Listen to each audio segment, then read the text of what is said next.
आज आप जब चुनाव लड़ना स्टार्ट की हैं तो क्या उद्देश्य लेकर आई? पहले तो आप गायिका थी और आज चुनाव में आ गई हैं क्षेत्र में। मैं तो गायिका थी, अभी तक गायकी करती हूँ और करती रहूँगी। यही मेरा मुद्दा है कि जिसकी जितना संख्या भारी उसको उतना हिस्सेदारी मिलना चाहिए। गरीब हो धनवान हो, सबका शिक्षा एक समान हो। तो आप भागीदारी संकल्प मोर्चा के साथ भी जुड़ी थी? जी, उसमें तो थी भागीदारी संकल्प मोर्चा में, लेकिन भागीदारी संकल्प मोर्चा में ओम प्रकाश जी तो निकल के चले गए, सपा से गठबंधन कर लिए। तो जन अधिकार पार्टी में थी मैं, 3-4 साल से उसमें चल रही थी जन अधिकार पार्टी में। पहले तो मैंने कार्यकर्ता के रूप में थी, इसके बाद हमको लोग जिला प्रभारी बनाए। प्रभारी के बाद जब हमारा काम धंधा वो लोग देख लिए कि मत काजल जी मेहनत से चल रही हैं, इसके बाद हमको महिला मोर्चा का जिला अध्यक्ष लोग बना दिए। जिला अध्यक्ष जब बना दिए तो और मेहनत से मैं काम करने लगी। इसमें संगठन का लोग का विचार था कि संगठन के लोग इतना मेहनत कर रहे हैं तो चुनाव जो लड़ेंगे संगठन के लोग लड़ेंगे। तो लोग अपने में विचार बना करके मुझे कहें कि आपको भी लड़ाया जाएगा सदर विधानसभा गाजीपुर से। तो मैं और मेहनत करने लगी। लगातार आप मेहनत करने एकदम अपना गायकी होगी सब बंद करके मेहनत करने लगी। पैसा रुपया क्या जन अधिकार पार्टी वाले क्या हमको खर्चा देते थे, अपना लगा करके जहाँ जहाँ रैली होता था तहाँ मैं चलती थी। इसके बाद महिला सम्मेलन लोग कहे कराने के लिए सुखदेवपुर में बोले लोग इस जिले में 7 विधानसभा है, 7 विधानसभा में 250 महिलाओं को आना चाहिए। 1500 महिलाओं को मैं वहाँ महिला सम्मेलन कराई। इसके बाद कई महिला सम्मेलन मैंने कराई। इसके बाद जब ये गठबंधन मान लीजिए हो गया, लखनऊ तक मैं गई कई बार। जब गठबंधन ओवैसी जी से तो 22 जनवरी को हुआ है ना, मान लीजिए ओवैसी जी से गठबंधन हो गया तो मुझे कोई इतराज़ नहीं है, सदर विधानसभा सीट चला गया तो। लेकिन ड्यूटी लगाने के लिए, रैली में जाने के लिए हमको कार्यालय लखनऊ से फ़ोन आता था कि आप यहाँ ड्यूटी लगी 1 हफ्ता 4 दिन।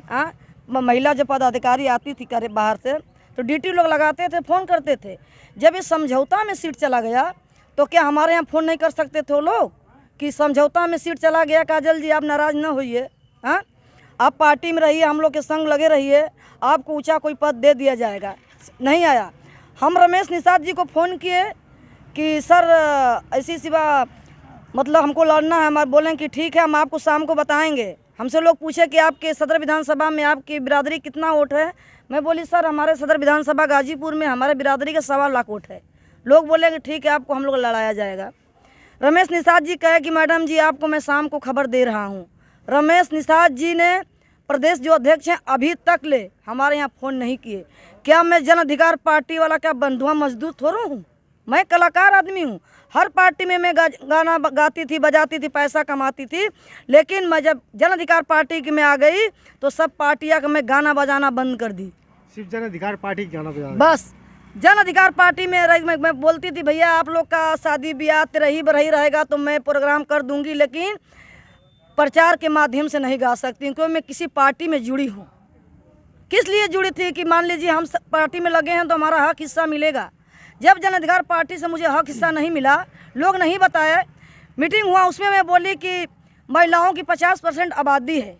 मैं भी कहती थी, ये मेरे राष्ट्रीय अध्यक्ष माननीय बाबू सिंह कुशवाहा जी का कहना था कि महिलाओं की 50% आबादी है। महिलाओं के बीच आप लोग जाइए, घर में जाइए, महिलाओं से कहिए कि आप लोग की 50% आबादी है, हमारी आबादी है, आप लोग घर से बाहर निकलिए तभी हक हिस्सा मिलेगा। खाली चौका बासन और खाना बनाने से हक हिस्सा नहीं मिलेगा।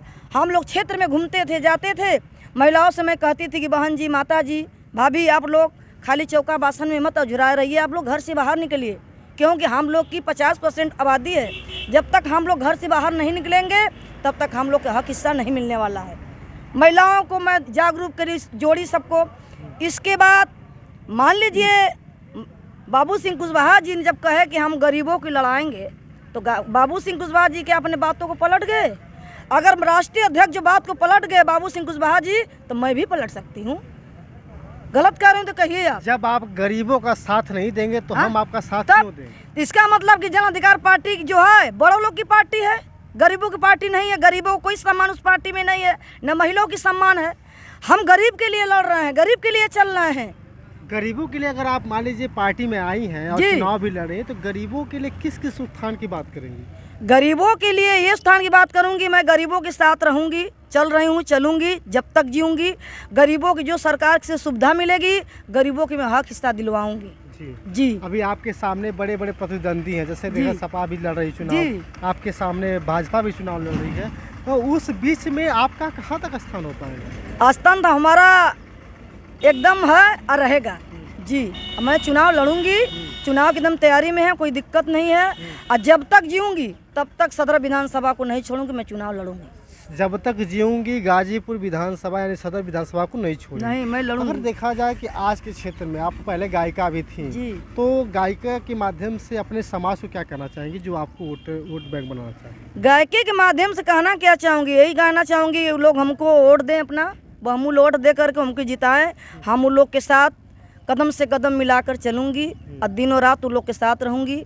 हाँ। अगर एक चीज़ और सवाल उठता है कि जैसे बीजेपी भी सरकार बना रही है और बीजेपी सरकार बनाई भी थी और लगातार अब आज लोग कह रहे हैं कि बीजेपी की सरकार में सोच ईमानदार काम धंधार की बात की जाती है, तो अगर आपकी पार्टी में जैसे भारतीय समता समाज पार्टी आ गई है तो यह किसकी बात करेगी? किसकी बात करेगी? अपनी बात करेगी और किसकी बात करेगी? जैसे में भारतीय समता समाज पार्टी की सरकार बनती है तो हम लोग गरीबों के, चाहे गरीब हो अमीर हो, लेकिन पहले गरीब का कल्याण करेंगे हम लोग। हाँ, जो पात्र है, इसके बाद तो फिर देखा जाएगा। अगर एक चीज़ और देखा जाता है जैसे कि जब भी कई महिलाओं की बात करते लगातार उत्पीड़न होते हैं, और एक और पार्टी है जो लड़की हूँ लड़ सकती हूँ की बात करती हैं, और आप इस समाज में जो भारतीय समता समाज पार्टी में आकर के लड़की हूँ लड़ सकती हूँ का जिस तरह से आप कैंपेन चला रही हैं लगातार, तो अभी कितना प्यार मिल रहा है आपको सदर विधानसभा? सदर विधानसभा से मुझे हर बिरादरी से प्यार मिल रहा है, दुलार मिल रहा है, हर बिरादरी से मुझे वोट मिल रहा है और मिलेगा। एक चीज़ और बात करते हैं, जो लोग कहते हैं कि किसी भी पार्टी का सर्वजन हिताय सर्वजन सुखाय की बात करता है, कोई कहता है कि हम आपके सबका साथ सबका विकास, आप किसका विकास करने वाले? हम भी सबका साथ सबका विकास सबका सम्मान है जी, मेरा युद्ध है। तो अगर सदर विधानसभा में अगर विधायक बन जाती हैं तो लोग कहते हैं कि भारतीय समता समाज पार्टी है आज आपके साथ है, कल जन अधिकार पार्टी को उससे आपके साथ धोखा दिया उसने और आपने उसको साथ छोड़ दिया। पर अगर ऐसा पार्टी ऐसा साथ करती है, आपके साथ भी ऐसा करती है, तो फिर क्या करेंगे? धोखा जब पार्टी हमारे साथ करेगी तो हम भी कर सकते हैं। किसी पार्टी के मैं बंधुआ मजदूर नहीं हूँ। जहाँ सम्मान मुझे मिलेगा मैं भी सम्मान देने के लिए तैयार हूँ। सम्मान हमको नहीं मिलेगा तो हम भी नहीं देंगे, कोई पार्टियाँ हो। दोस्तों, ये होता है असली मुद्दा कि अगर आप मुझे सम्मान नहीं दोगे तो मैं आपको सम्मान क्यों दूंगी। सबसे बड़ी बात यह है कि इनका कहना है कि हम हमेशा गरीबों के उत्थान के लड़ते रहे हैं, लड़ते रहेंगे, लगातार जहाँ जहाँ ज़रूरत पड़ेगी उस महिलाओं के बीच में जाएंगे, अपनी बात रखेंगे, और अगर हमारे साथ कोई भी पार्टी धोखा देगी तो हम उस पार्टी को छोड़ देंगे। जैसे जन अधिकार पार्टी का साथ छोड़ करके आज भारतीय समता समाज पार्टी के साथ चुनाव लड़ने सदर विधानसभा से हमारे साथ मौजूद है खजर कश्यप जी। बहुत बहुत धन्यवाद मैम। जी भैया, आपको धन्यवाद।